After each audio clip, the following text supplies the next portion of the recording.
of Clearwater. Hello again, everyone. Brian Ungst here, welcoming you to Clearwater High School for the opening round of the 5A football playoffs. Brian Ungst along with Eric Keaton. And Eric, two teams at the end of the season that really appear to be heading in different directions. Well, you say it all right there, but the biggest direction these two teams are heading right now is a playoff atmosphere. The winner moves on, and the loser goes home. Lakewood comes in with a 6-4 record, but coming off of two very disappointing losses. Very disappointing losses, Brian. The biggest thing that Brian Brooks' squad needs to have tonight is confidence. They lost to Northeast. He says his team went down in the dumps. Last week, Seminole didn't do them any favors. They need to jump on Clearwater tonight in order to gain back some of that confidence. The Lakewood offense relies on a solid running game. Wayne Wells has been their leading ball carrier this year. Their #1 rusher, a very explosive and speed back. He needs to get to the corners very quickly, and he also needs to get back some of his confidence and shake off that -7-yard rushing performance last week against the Warhawks. Defensively, defensive end, R.J. Reed, he's a senior, getting the job done this year. Well, Coach Brooks says his defensive line has been inconsistent, but the one guy who shows up week after week is R.J. Reed. He needs to get a lot of penetration tonight and stop that red wave rushing attack from Clearwater. Clearwater comes in with a 7-3 record. They won their district, playing very well late in the season. Yes, they have, Brian, and they have three things to be thankful for as we approach Thanksgiving. One, they're not playing Northeast tonight. They have the #1 ranked defense in total yards allowed, and they also have James Miller. James Miller, the senior running back, the leading ball carrier in Pinellas County this year. We talked about Wells being explosive. This guy's the opposite of explosion. He is very powerful. Coach Brooks says he makes people miss, and 70% of the plays tonight will be Miller time. Look for the secondary for Lakewood to be playing up in the box a lot tonight. 2nd and 2. They are now playing an 8-man front. Give the ball to Miller left side. Miller into the secondary. Miller across the 30. Miller across the 40. Pushed out of bounds up near midfield. That was a touchdown-saving tackle, if you will call it a tackle, by Frederick Wainwright, the junior defensive back wearing backfield. Just simply going off tackle, hits the hole. A great push by the offensive line up front for Clearwater, and he just takes off. And now he's starting to show you his speed, but there the Lakewood Spartans save themselves from giving up 6 very quickly. And brings a wallop. 2nd and 8. Should be the final play of the quarter. Miller on a halfback pass, looking for the throw back to Meyer. Has it for the touchdown. That's going to be a 17-yard touchdown pass from James Miller back to Chris Meyer. That is Meyer's second. The time's running out. Instead, they're going to go with the halfback option here. Miller plants his foot. This is a beautiful pass, probably one of the better ones that you'll see all night, and hits Meyer right on the run. The defensive back just got over side the 20. We'll call it the 19 of Lakewood. Miller takes it this time. Another huge hole. Miller into the secondary. Look at that. Miller, touchdown, James Miller. 19-yard run straight up the middle.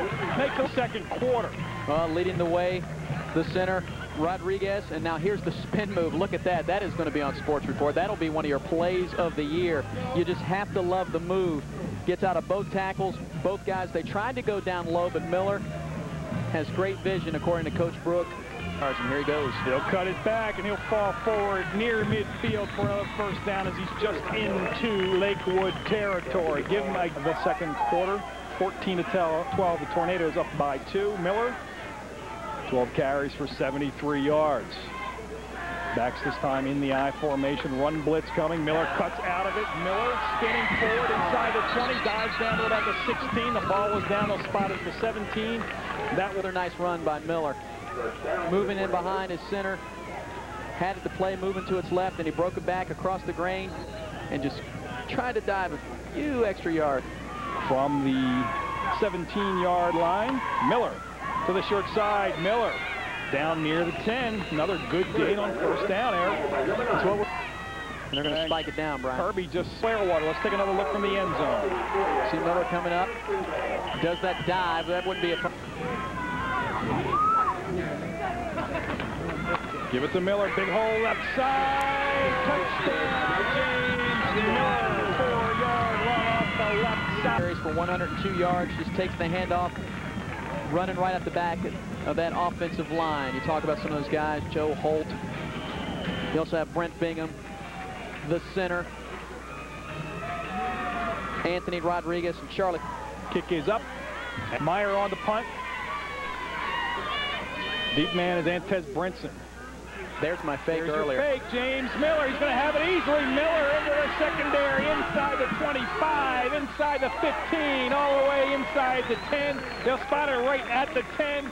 It'll be first and goal from... This is the field position game. They run a nice fake. Miller, the up back. I have to believe that Lakewood, you have to be looking for it with Miller standing up there about 4 yards away from the line of scrimmage, and this is their punt, except they do it the way by letting Miller carry 210 pounds, so he's making his big yardage on first down.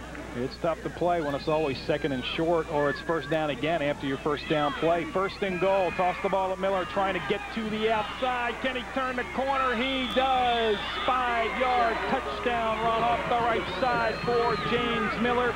That's his third touchdown rushing of... Almost didn't make it into the end zone. He had wide open space here to the right side. You can almost see they started to slow down a little bit. Then he picked up his speed until Brenson was able to drag him down in the end zone, but Miller.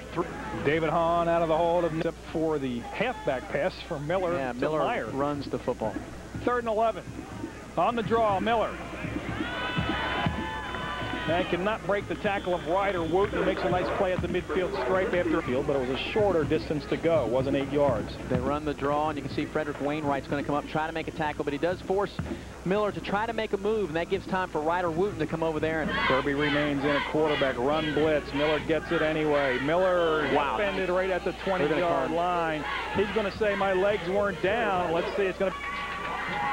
We'll see Miller's balance. Hester hitting him square on. The ball's down and his shoulders are down. His legs weren't. That's a good call by the officiating crew. If the ball touched the ground alone. Hey, but you keep going. He didn't hear the whistle, Great so he balance. kept going. Great balance by the young man. Most people have been laying flat on their stomach after a hit like that. 2nd and 8. Right at the 20-yard line. Miller right side. Now they're just trying to run that clock out, Eric. And punt 56. He's playing left tackle. Brent Bingham in a guard. Aim to bounce off of tacklers. 1st and 10 from the 11. Miller this time will try to bounce it to the outside. Breaks one tackle inside the 5. Spun down at about the 2. Touch for this tackle, but Mike Schaub is going to slow down Miller right there. It's going to force him, trips him up just a little bit. Brenson giving chase, and the old flip as Miller trying to go up top. It's 34-12. It has been all Clearwater. 22. Brad Kendall, a senior in a split end. It's also a chance for some people who normally wouldn't get to play, like some of these juniors and seniors that have been on the varsity squad the entire season, to get in there and get some experience. Well, 28, Ryan Vaught, one of those guys. He's a sophomore fullback in the game. There's Brian, you can see the biggest weapon, James Miller, taking on the weapon that they will use on the coach. So I would suggest that right there, Coach Bostic is going to be one wet individual to talk to after this game. Well, fortunately, James Miller. Miller, 3 touchdowns tonight. He's grabbing that face mask. Timmy needs to look out down there.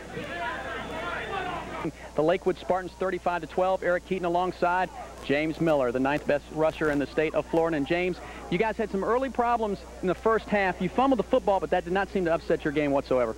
No, it didn't. And our offense did real good. So offensive line was blocking. I just had to do my job. You talk about did real good.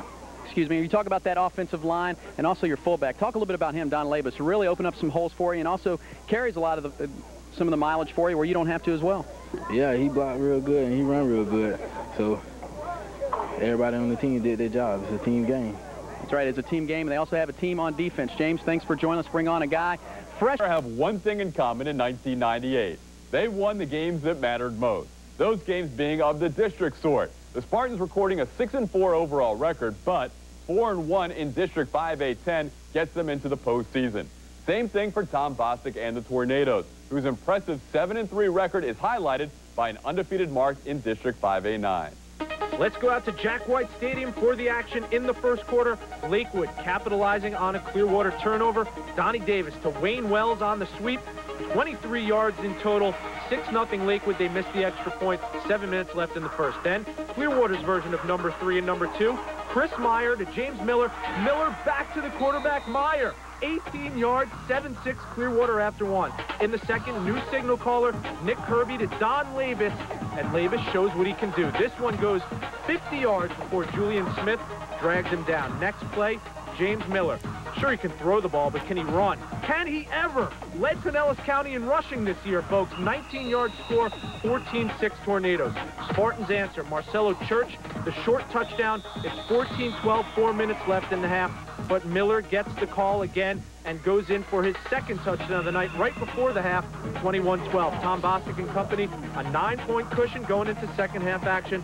And it's working so well, why not do it again? Miller, the hat trick touchdown, 28-12 through 3. In the fourth, they wrap it up. Don Labus right up the middle, 35-12. Clearwater's your winner. The rare playoff win for veteran coach Tom Bostic. And what do they get for their effort? A nice little trip to Lakeland to take on the #1 ranked Dreadnoughts next week.